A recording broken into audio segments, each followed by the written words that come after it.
This year, Sioux City's ArtSplash had 70 artists, old and new, coming out to showcase their skills and creations. KCAU-9 reporter Tyler Euchner introduces us to a couple that's made a name for themselves with unique and decorative creations. It's our top story at 10. Thanks, Jason. I spoke with Gregory McDonald and Mel Smith, a married couple that creates wood carvings and paintings, and they've made their mark on ArtSplash. A book on carving Santas. That's how I learned to carve.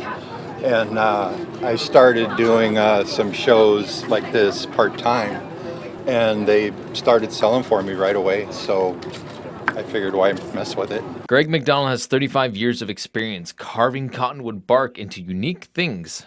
He says him and his wife have made a living with their craft. We're just in the studio every single day, sometimes 12 hours or more a day, and then about half the weekends of the year we'll be out on the road doing shows, and then we work while we're at the shows too. McDonald says he makes between 1,200 and 500 wood carvings a year.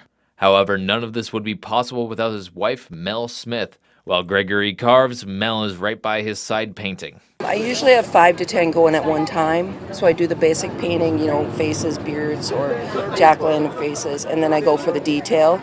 Each day, Smith spends more than 7 hours painting wooden figures. You get worn out creatively in a day, but I never not want to work. We work every day in the studio, every day. And even if it's for 2 hours, then I'm done. But when it comes to being part of this year's ArtSplash, the long hours and tireless work pay off. It's close for us. It's a nice show, and they really treat their vendors exceptionally well. The Art Center does. Smith says her personal record for most figurines painted in one day is 22. Tyler Euchner, KCAU 9 News.